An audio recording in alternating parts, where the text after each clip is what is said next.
ದೇವರು ಪ್ರೀತಿಸುವ ಪ್ರೀತಿಯ ಬಿಗ್ ಜೆ ಟಿ ವಿ ಪ್ರಿಯ ವೀಕ್ಷಕರಿಗೆ ನಮ್ಮ ಕರ್ತನಾದ ಯೇಸು ಕ್ರಿಸ್ತನ ಹೆಸರಿನಲ್ಲಿ ನಿಮ್ಮನ್ನು ವಂದಿಸಿ ಸ್ವಾಗತ ಬಯಸ್ತಿದ್ದೇವೆ. ಬನ್ನಿರಿ, ದೇವರ ವಾಕ್ಯದಿಂದ ಇಂದು ನಾವು ಅಧ್ಯಯನ ಮಾಡಿಕೊಳ್ಳೋಣ. ಇಂದಿನ ನಮ್ಮ ಅಧ್ಯಯನ ಶ್ರೀಮತ್ತಾಯನು ಬರೆದ ಸುವಾರ್ತೆ, the gospel according to Matthew chapter 16, 16ನೇ ಅಧ್ಯಾಯ. 16ನೇ ಅಧ್ಯಾಯ ಮತ್ತಾಯನು ಬರೆದ ಸುವಾರ್ತೆಯಲ್ಲಿ ಪ್ರಕಟಣೆಯ 25 ರಹಸ್ಯಗಳು ನಾವು ನೋಡಿಕೊಳ್ಬೋದು. 25 ಸೀಕ್ರೆಟ್ಸ್ ಆಫ್ ರೆವಲೇಷನ್. ರೆವಲೇಷನ್ ಅಂತ ಹೇಳಿದರೆ ಪ್ರಕಟಣೆ ಅಂತ ಹೇಳಿದರೆ ದೇವರು ಕೊಡುವ ಬೆಳಕು. ಅದು ಒಂದು ವೇಳೆ ವಾಕ್ಯದ ಬಗ್ಗೆ ಇರ್ಬೋದು, ಅದು ದೇವರ ಬಗ್ಗೆ ಇರ್ಬೋದು, ಅದು ನಮ್ಮ ಬಗ್ಗೆ ಇರ್ಬೋದು, ಅಥವಾ ಇತರರ ಬಗ್ಗೆ ಇರ್ಬೋದು, ಅಥವಾ ಸನ್ನಿವೇಶಗಳ ಬಗ್ಗೆ ಇರ್ಬೋದು. ಒಟ್ಟು ಪ್ರಕಟಣೆಯ 25 ರಹಸ್ಯಗಳು, 25 ಸೀಕ್ರೆಟ್ಸ್ ಆಫ್ ರೆವಲೇಷನ್. ಮೊದಲನೇದಾಗಿ ನೋಡುವಾಗ ಮೊದಲನೇ ವಚನದಲ್ಲಿ ತಪ್ಪಾದ ಆತ್ಮ ಇದ್ದವರಿಗೆ ಪ್ರಕಟಣೆ ಸಿಗುವುದಿಲ್ಲ. A person with wrong spirit will not get revelation. ಮೊದಲನೇ ವಚನ 16ನೇ ಅಧ್ಯಾಯ. ಕೆಲವರು ಫರಿಸಾಯರು, ಸದ್ದುಕಾಯರು ಅಂದರೆ ಧಾರ್ಮಿಕ ನಾಯಕರು ಯೇಸುವನ್ನು ಪರೀಕ್ಷಿಸುವುದಕ್ಕಾಗಿ ಬಂದು ಪರಲೋಕದಿಂದ ಒಂದು ಪ್ರಕಟಣೆ, ಪರಲೋಕದಿಂದ ಒಂದು ಸೂಚನೆ ಕೇಳ್ತಾ ಇದ್ದಾರೆ. ಆದರೆ ಪರೀಕ್ಷಿಸುವ ಆತ್ಮದಿಂದ ಬಂದಿರೋದರಿಂದ ಅದು ಸರಿಯಾದದ್ದಲ್ಲ ಅಂತ ಹೇಳ್ಬಿಟ್ಟು ಮೊದಲನೇ ವಿಷಯ. ಎರಡನೇದಾಗಿ ಹವಾಮಾನದ ಬಗ್ಗೆ ಅವರಿಗೆ ಮಾಹಿತಿ ಇದೆ, ಆದರೆ ಕಾಲದ ಸೂಚನೆಗಳನ್ನು ನೀವು ಗ್ರಹಿಸಲಾರಿರಿ ಎಂಬುದಾಗಿ 3ನೇ ವಚನದಲ್ಲಿ ನಮ್ಮ ಕರ್ತನಾದ ಯೇಸು ಅವರಿಗೆ ಹೇಳುವುದರಿಂದ ನಾವು ಕಲಿಯುವಂಥ ಎರಡನೇ ಪಾಠ ಅಥವಾ ಎರಡನೇ ರಹಸ್ಯ, second secret of revelation is there is no revelation to those who are experienced in atmosphere. ಕಾಲಮಾನದ ಬಗ್ಗೆ ಒಂದು ಮಾಹಿತಿ ಪಡ್ಕೊಂಡಂಥವರು, ವಿವೇಚನೆ ಅವರಿಗೆ ಸಿಕ್ಕಿದೆ, ಆದರೆ ಅವರಿಗೆ ಕಾಲದ ಸೂಚನೆಗಳ ಬಗ್ಗೆ ಅವರಿಗೆ ಪ್ರಕಟಣೆ ಇಲ್ಲದೆ ಇರುವಂಥದ್ದನ್ನು ಕುರಿತು ನಾವು ನೋಡ್ತೇವೆ. ಮೂರನೇದಾಗಿ 4ನೇ ವಚನದಲ್ಲಿ ಮತ್ತಾಯನು ಬರೆದ ಸುವಾರ್ತೆ, Mathews gospel chapter 16 and verse 4, 4ನೇ ವಚನದಲ್ಲಿ ಯೇಸು ಸ್ವಾಮಿ ವ್ಯಭಿಚಾರಿಯಾದ ಕೆಟ್ಟ ಸಂತತಿಯು ಸೂಚಕ ಕಾರ್ಯವನ್ನು ಹುಡುಕುತ್ತವೆ ಎಂಬುದಾಗಿ ಹೇಳ್ತಾರೆ. ಹಾಗಾದರೆ ಪ್ರಕಟಣೆಯ 3ನೇ ರಹಸ್ಯ ಏನಂತ ಹೇಳಿದರೆ, ಇಜ್ಜೋಡಾಗುವಂಥವರಿಗೆ ಪ್ರಕಟಣೆ ಸಿಗೋದಿಲ್ಲ. The one who live in a compromising spirit. ವ್ಯಭಿಚಾರಿಯಾದ ಅಂತ ಹೇಳುವಾಗ ಆತ್ಮಿಕವಾದ ವ್ಯಭಿಚಾರವನ್ನು ಸೂಚಿಸ್ತದೆ. ಯಾಕಂದರೆ ಇಡೀ ಸಂತತಿಯವರು, ಹೋಲ್ ಜನರೇಷನ್, ಅವರು ದೇವರಿಗೆ ವಿರುದ್ಧವಾಗಿ ದೇವರನ್ನು ಬಿಟ್ಟು ತಮ್ಮದೇ ಆದಂಥ ರೀತಿಯಲ್ಲಿ ನಡೆದಿದ್ದರಿಂದ ಅವರು ಆತ್ಮಿಕ ವ್ಯಭಿಚಾರಿಗಳೆಂಬುದಾಗಿ, ಆ ಮೂಲಕವಾಗಿ ಕೆಟ್ಟ ಸಂತತಿ ಎಂಬುದಾಗಿ ಹೇಳ್ತಾರೆ.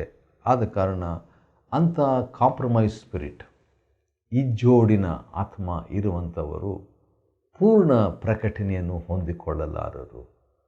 People with compromising spirit will not get a total revelation. 4ನೇದಾಗಿ, ಆದರೆ ಯೇಸು ಸ್ವಾಮಿ ಹೇಳ್ತಾರೆ 4ನೇ ವಚನದಲ್ಲಿ, ಆದರೆ ಯೋನನಲ್ಲಿ ಆದ ಸೂಚಕ ಕಾರ್ಯವೇ ಹೊರತು ಬೇರೆ ಯಾವ ಸೂಚಕ ಕಾರ್ಯವೂ ಇದಕ್ಕೆ ಸಿಕ್ಕುವುದಿಲ್ಲ. ಇದರಲ್ಲಿ ಒಂದು ಆಶ್ಚರ್ಯ ಏನಂದರೆ, ಅವರಿಗೆ ಒಂದಾದರೂ ಪ್ರಕಟಣೆ ಸಿಕ್ಬಿಡ್ತು. ಹೌದು, ಅವರು ಪರೀಕ್ಷಿಸುವ ಆತ್ಮವುಳ್ಳವರಾಗಿದ್ದರು, ಅವರು ಬೇರೆ ಹವಾಮಾನ ವಿವೇಚಿಸುವವರಾಗಿದ್ದರು, ಆದರೆ ಆತ್ಮಿಕ ವಿವೇಚನೆ ಇಲ್ಲದವರಾಗಿದ್ದರು. ಅವರು ಹೌದು, ಆತ್ಮಿಕ ವ್ಯಭಿಚಾರಿಗಳಂಥವರಾಗಿದ್ದರು, ಆತ್ಮಿಕ ರೀತಿಯಲ್ಲಿ ಕೆಟ್ಟವರಾಗಿದ್ದರು. ಆದರೂ ಕೂಡ ನಮ್ಮ ಕರ್ತನಾದ ಯೇಸು ಏನು ಮಾಡ್ತಾರೆ, ಯೋನನಲ್ಲಿ ಆದ ಸೂಚಕ ಕಾರ್ಯ ನಾನು ನಿಮಗೆ ಕೊಡ್ತೇನೆ, ಒಂದು ಪ್ರಕಟಣೆ ನಿಮಗೆ ಕೊಡ್ತೇನೆ. Still they got revelation. Wow! ಪ್ರಕಟಣೆ ಅವ್ರಿಗೆ ಇನ್ನೂ ಸಿಕ್ತಂತೆ. ಕೀರ್ತನೆ 25ನೇ ಅಧ್ಯಾಯದಲ್ಲಿ ಪಾಪಿಗಳಿಗೂ ದೇವರು ತನ್ನ ಮಾರ್ಗವನ್ನು ತಿಳಿಯಪಡಿಸ್ತಾನೆ, ಪ್ರಕಟಣೆಯನ್ನು ಕೊಡ್ತಾನೆ ಅಂತ ಹೇಳ್ಬಿಟ್ಟು. ಅದೇ ರೀತಿಯಾಗಿ ಇಲ್ಲಿ ಕೂಡ ನಾವು ನೋಡುವಾಗ ಆ ದೇವರು ಪಾಪಿಗಳಿಗೂ ಪ್ರಕಟಣೆ ಕೊಟ್ಟಿದ್ದಾರೆ. ಕೀರ್ತನೆ 25:8ನೇ ವಚನದಲ್ಲಿ ಆ ಮಾತಿದೆ, ದೇವರು ಒಳ್ಳೆಯವನು. ಆದ ಕಾರಣ ಪಾಪಿಗಳಿಗೂ, ದಾರಿ ತಪ್ಪಿದವರಿಗೂ ಕೂಡ, ಈಗ ದಾರಿ ತಪ್ಪಿದ್ದಾರೆ, ಈ ಜೋಡಿನ ದಾರಿಯಲ್ಲಿದ್ದಾರೆ, ಆತ್ಮ ಸರಿ ಇಲ್ಲಾದರೂ ಕೂಡ still they got at least one revolution. It's A powerful revolution. ಅದು ಶಕ್ತಿಯುತವಾದಂಥ ಒಂದು ಪ್ರಕಟಣೆ, ಯೋನನ ಒಂದು ಪ್ರಕಟಣೆ, ಸೂಚಕ ಕಾರ್ಯ ಅಂತ ನೋಡ್ತೇವೆ. 5ನೇದಾಗಿ ಅಂದ ಹಾಗೆ ಮತ್ತಾಯನ ಬರೆದ ಸುವಾರ್ತೆ 16ನೇ ಅಧ್ಯಾಯದಿಂದ ನಾವು ಪ್ರಕಟಣೆಯ 25 ರಹಸ್ಯಗಳನ್ನು ನೋಡ್ಕೊಳ್ತೀವಿ. 25 ಸೀಕ್ರೆಟ್ಸ್ ಆಫ್ ರೆವಲ್ಯೂಷನ್. 5ನೇದಾಗಿ ಏನಂತ ನಾವು ನೋಡೋದಾದರೆ, ಯೇಸು ಸ್ವಾಮಿ ಫರಿಸಾಯರ ಸದ್ದುಕಾಯರ ಹುಳಿ ಹಿಟ್ಟಿನ ವಿಷಯದಲ್ಲಿ ಎಚ್ಚರಿಕೆ ಅಂತ ಹೇಳುವಾಗ ಅವ್ರೇನು ಅಂದ್ಕೊಂಡ್ಬಿಟ್ರು, 7ನೇ ವಚನ ಮತ್ತಾಯ 16:7, ಶಿಷ್ಯರು ಏನು ತಿಳ್ಕೊಂಡ್ಬಿಟ್ರು, ನಾವು ಬುದ್ಧಿ ತಂದಿಲ್ಲ, ಅದಕ್ಕೆ ಯೇಸು ಸ್ವಾಮಿ ಹೀಗೆ ಹೇಳ್ತಿದ್ದಾರೆ ಅಂತ ಅಂದ್ಕೊಂಡ್ರು. ಅಂದರೆ ಶಿಷ್ಯರಿಗೂ ಪ್ರಕಟಣೆ ಇರಲಿಲ್ಲ. ಹೌದು, 1ನೇ ವಚನ ಸದ್ದುಕಾಯರೊಂದಿಗೆ ಫರಿಸಾಯರು ಸಹ ಬಂದರು, ಅವ್ರಿಗೆ ಪ್ರಕಟಣೆ ಇಲ್ಲ. ಈಗ ಶಿಷ್ಯರಿಗೆ, ತಮ್ಮ ಜೊತೆಯಲ್ಲಿನೇ ಇರುವಂಥ ಶಿಷ್ಯರಿಗೆ ಕೂಡ ಪ್ರಕಟಣೆ ಈ ವಿಷಯದಲ್ಲಿ ಇಲ್ಲ. ಅವರು ತಪ್ಪು ತಿಳ್ಕೊಂಡ್ರು. They are not getting revolution. ಆವಾಗ ಯೇಸು ಸ್ವಾಮಿ ಏನು ಮಾಡಿದರು, 8ನೇ ವಚನ, ಯೇಸು ಅವರ ಮಾತನಾಡಿದ್ದನ್ನು ತಿಳ್ಕೊಂಡು, ಯೇಸು ಸ್ವಾಮಿ ತಿಳ್ಕೊಂಡು ಏನು ಹೇಳ್ತಾರೆ, ಅಲ್ಪ ವಿಶ್ವಾಸದವರೇ, little faith will not get complete revolution. ಅವರಿಗಿದ್ದಿದ್ದು ಅಲ್ಪ ವಿಶ್ವಾಸ, ಸ್ವಲ್ಪನೇ ವಿಶ್ವಾಸ ಇತ್ತು.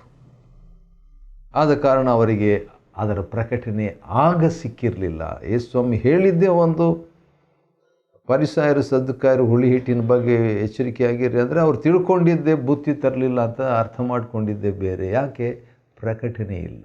ಯಾಕೆ ಅಲ್ಪ ವಿಶ್ವಾಸ ಅವರಿಗಿತ್ತು.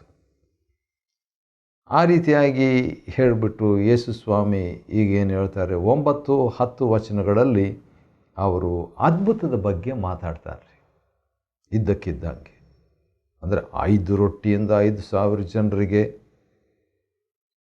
ಮತ್ತು 7 ರೊಟ್ಟಿಗಳನ್ನು ತಕ್ಕೊಂಡು ಅದರಿಂದ 4,000 ಜನರಿಗೆ, ಈ ರೀತಿಯಾಗಿದ್ದಾಗ ಉಳಿತಲ್ವ ಎಷ್ಟೊಂದು ಬುಟ್ಟಿಗಳು. ಅದರ ಬಗ್ಗೆ ನಿಮಗೆ ಅದರಿಂದ ಏನು ಪಾಠ ಕಲಿಲ್ವಾ, ಅದರಿಂದ ಅದ್ಭುತದಿಂದ ಪ್ರಕಟಣೆ ನಿಮಗೆ ಸಿಕ್ಕಿಲ್ವಾ ಅಂತ ಕೇಳ್ತಾರೆ. No revolution from miracles. ಅಥವಾ ಈ ರೀತಿಯಾಗಿ ಹೇಳೋಣ, ಅದ್ಭುತಗಳಲ್ಲಿ ಪ್ರಕಟಣೆ ಮರೆಯಾಗಿದೆ. There is a revolution hidden in miracles. ಆದರೆ ಶಿಷ್ಯರಿಗೆ ಅದು ಗೊತ್ತಾಗಲಿಲ್ಲ.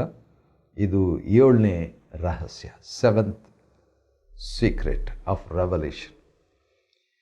ಈ ರೀತಿಯಾಗಿ ಅವರ ಪರಿಸ್ಥಿತಿ ಇದ್ದದರಿಂದ ಈಗ 11ನೇ ವಚನದಲ್ಲಿ ಯೇಸು ಸ್ವಾಮಿ ಅವರಿಗೆ ಎಕ್ಸ್ಪ್ಲೇನ್ ಮಾಡ್ತಾರೆ. ಅದೇನೆಂದರೆ, ನಾನು ರೊಟ್ಟಿಯ ವಿಷಯದಲ್ಲಿ ಅಲ್ಲ, ಫರಿಸಾಯರ ಮತ್ತು ಸದ್ದುಕಾಯರ ಹುಳಿ ಹಿಟ್ಟಿನ ವಿಷಯದಲ್ಲಿ ಎಚ್ಚರವಾಗಿರಬೇಕಂತ ನಿಮಗೆ ಹೇಳಿದೆ. ಅದನ್ನು ಯಾಕೆ ನಿಮ್ಗೆ ಅರ್ಥ ಆಗ್ತಾ ಇಲ್ಲ, ಯಾಕೆ ನೀವು ರೆವಲ್ಯೂಷನ್ ಪಡ್ಕೊಂಡಿಲ್ಲ ಎಂಬುದಾಗಿ ಹೇಳ್ತಾರೆ. ಕಾರಣ 8ನೇ ಒಂದು ರಹಸ್ಯ ಏನಂದರೆ, the anointed one gives the revolution. ಅವರಿಗೆ ಪ್ರಕಟಣೆ ಇಲ್ಲ, ಯಾಕಂದರೆ ಅಲ್ಪ ವಿಶ್ವಾಸ ಇತ್ತು. ಆದರೂ ಕೂಡ ಅವರಿಗೆ ಅಲ್ಪ ವಿಶ್ವಾಸ ಇತ್ತಲ್ಲ, ಮತ್ತು ಆ ರೀತಿಯಾಗಿ ಮಾತಾಡಿಕೊಂಡ್ರಲ್ಲ, ತನ್ನ ಜೊತೆಗಿದ್ರಲ್ಲ, ಆದ ಕಾರಣ ಯೇಸು ಸ್ವಾಮಿ ಅವರಿಗೆ ಅಲ್ಪ ವಿಶ್ವಾಸ ಇದ್ದರೂ ಈಗ ಪ್ರಕಟಣೆಯನ್ನು ಕೊಡ್ತಾ ಇದ್ದಾರೆ.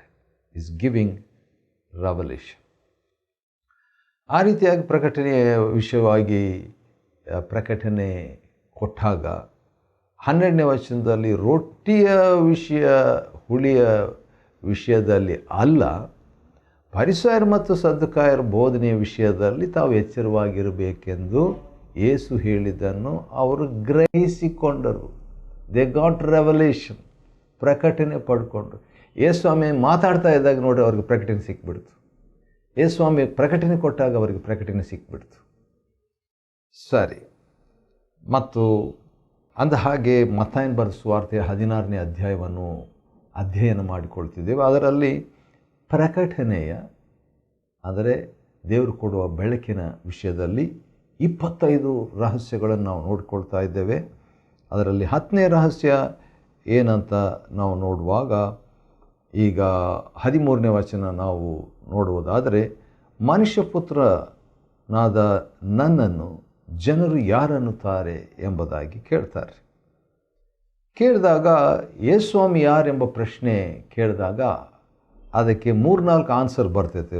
ಒಂದು, ನೀನು ಸ್ನಾನಿಕನಾದ ಯೋಹಾನನು, ಎರಡನೇದು ಎಲಿಯನು, ಮೂರನೇದು ಯೆರೆಮೀಯನು ಅಥವಾ ಪ್ರವಾದಿಗಳಲ್ಲಿ ಒಬ್ಬನು ಅಂತ ಹೇಳ್ಬಿಟ್ಟು 14ನೇ ವಚನ ಮತ್ತು 16-14ನೇ ವಚನದಲ್ಲಿ ಆ ರೀತಿಯಾಗಿ ಉತ್ತರ ಕೊಡ್ತಾರೆ. ಅಂದರೆ ಏನರ್ಥ,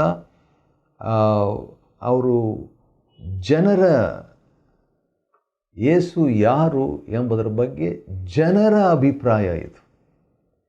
ಯಾಕೆ ಇದು ಆ ರೀತಿಯಾಗಿ ಹೇಳ್ತಾರೆ? ಯಾಕಂದರೆ ಅವರಿಗೆ ಪ್ರಕಟಣೆ ಇಲ್ಲದ ಕಾರಣ ಏನು ಮಾಡ್ತಾರೆ, ಅರ್ಥ ಬಿಡಿಸ್ತಾರೆ. When there is no revelation you give interpretation of your own. ಸ್ವಂತ ಮಾಹಿತಿ ಅವರು ಕೊಟ್ಟರು. ಯೇಸುಸ್ವಾಮಿ ಯಾರು ಗೊತ್ತು ನಮಗೆ, ಸ್ನಾನಿಕನಾದ ಯೋಹಾನ. ಉದಾಹರಣೆಗೆ ಹೆರೋದ, ಹೌದು ಖಂಡಿತವಾಗಿ ಸ್ನಾನಿಕನಾದ ಯೋಹಾನ್ನೇ ಯೇಸುವಾಗಿ ಬಂದುಬಿಟ್ಟಿದ್ದಾರೆ ಎಂಬ ಮಾತನ್ನು ಹೆರೋದನು ಹೇಳಿದರ ಬಗ್ಗೆ ನಾವು 14ನೇ ಅಧ್ಯಾಯ ಮತ್ತಾಯನ ಬರೆದ ಸುವಾರ್ತೆಯಲ್ಲಿ 1-2 ವಚನಗಳಲ್ಲಿ ಓದಿಕೊಳ್ತೇವೆ. ಆ ರೀತಿಯಾಗಿ ಕೆಲವರು ಅಂದುಕೊಳ್ತಾ ಇದ್ರು. ಅದಕ್ಕೆ ಯೇಸುಸ್ವಾಮಿ ಏನಂತ ಹೇಳ್ತಾರೆ, ಸರಿ ನೀವು ನನ್ನನ್ನು ಯಾರನ್ನುತ್ತೀರಿ? ಮತ್ತಾಯ 16-15ನೇ ವಚನ. ಆ ರೀತಿಯಾಗಿ ಹೇಳಿದ ತಕ್ಷಣ 12 ಜನರು ಇದ್ದರು. 12 ಜನರಲ್ಲಿ ಯಾರಿಗೆ ಪ್ರಕಟಣೆ ಸಿಕ್ತೋ ಅವರೇ ಆನ್ಸರ್ ಕೊಡಲಿಕ್ಕೆ ಆಗೋದು. ಪೇತ್ರನಿಗೆ ಪ್ರಕಟಣೆ ಸಿಕ್ಬಿಡ್ತು.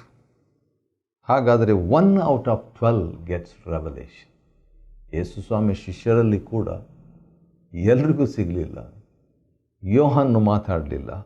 ಪ್ರಕಟಣೆಯ ಗ್ರಂಥವನ್ನು ಬರೆದ ಯೋಹಾನನು ಕೂಡ ಆ ಸಂದರ್ಭದಲ್ಲಿ ಅವನಿಗೆ ಪ್ರಕಟಣೆ ಸಿಕ್ಕಿರಲಿಲ್ಲ. ಯಾಕೋಬನಿಗೆ ಸಿಗಲಿಲ್ಲ. ಆದರೆ ಪೇತ್ರನಿಗೆ ಸಿಕ್ಬಿಡ್ತು.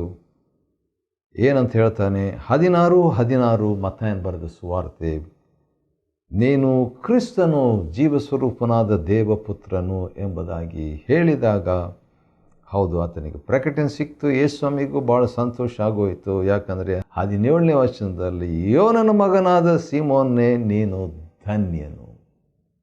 A person who gets revelation is A blessed person. ನೀನು ಧನ್ಯನು. ಯಾಕೆ ಧನ್ಯನು?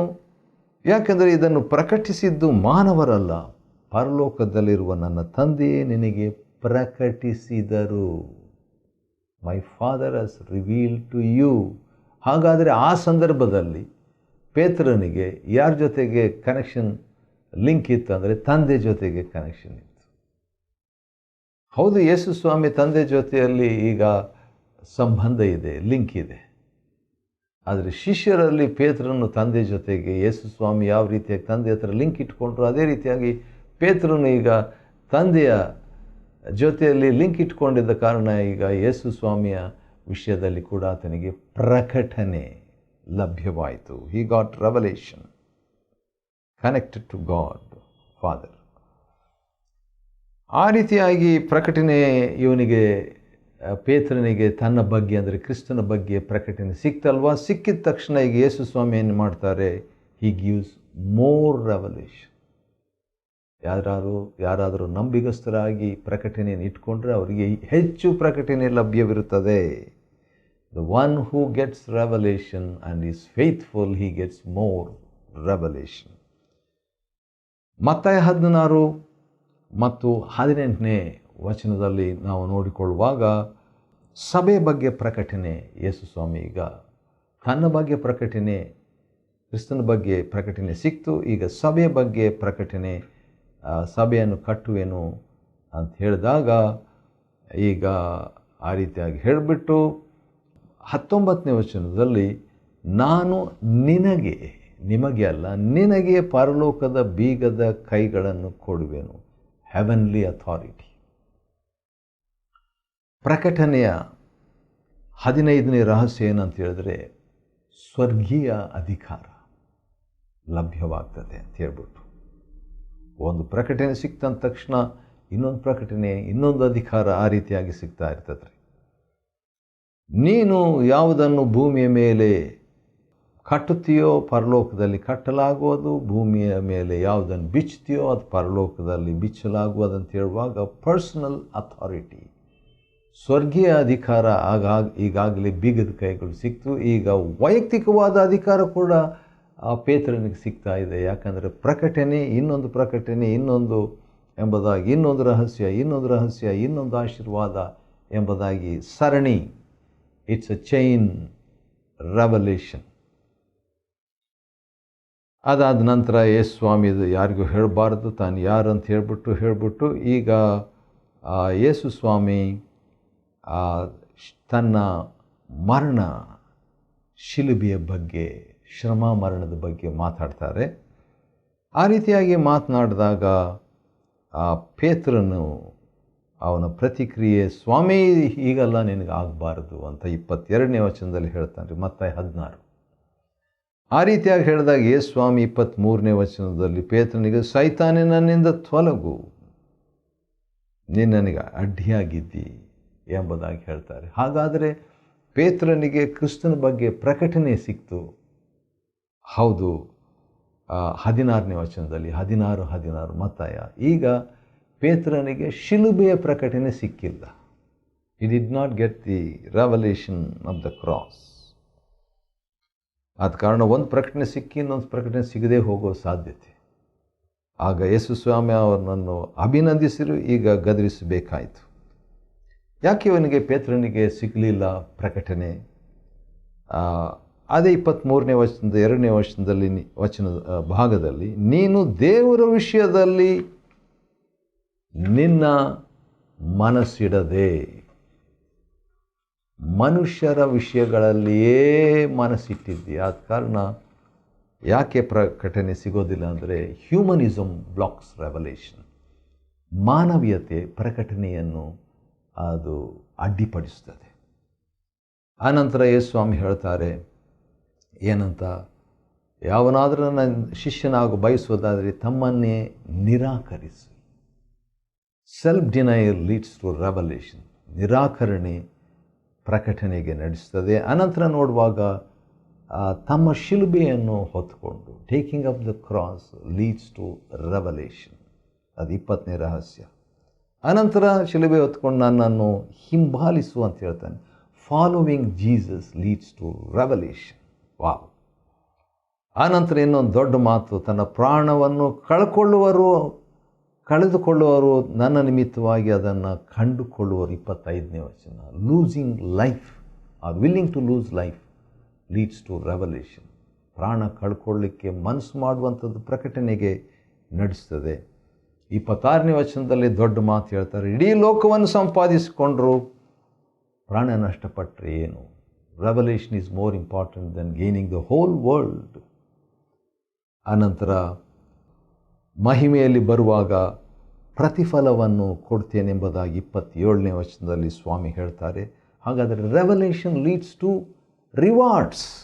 ಪ್ರತಿಫಲಕ್ಕೆ ನಡೆಸ್ತದೆ ಪ್ರಕಟಣೆ. ಅದು 24ನೇ ಒಂದು ರಹಸ್ಯ. ಕೊನೆಯದಾಗಿ ಇಲ್ಲಿರುವಂಥವರು ಕೆಲವರು ಮರಣ ಹೊಂದುವುದಿಲ್ಲ ಅಂತ ಹೇಳ್ಬಿಟ್ಟು ನೋಡುವಾಗ ಅಡ್ವಾನ್ಸ್ ರೆವಲ್ಯೂಷನ್ ದೇವರು ಅವರಿಗೆ ಕೊಟ್ಟರು ಕ್ರಿಸ್ತನ ಬರುವಿಕೆಯ ಕುರಿತಾಗಿ.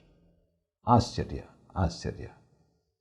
ಮತ್ತಾಯನು ಬರೆದ ಸುವಾರ್ತೆ 16ನೇ ಅಧ್ಯಾಯವನ್ನು ಅಧ್ಯಯನ ಮಾಡಿಕೊಳ್ಳುವಂತೆ ದೇವರು ಕೊಟ್ಟ ಕೃಪೆಗಾಗಿ ಆತನಿಗೆ ಸ್ತೋತ್ರವಾಗಲಿ. ದೇವರು ನಿಮ್ಮನ್ನು ಆಶೀರ್ವದಿಸಲಿ.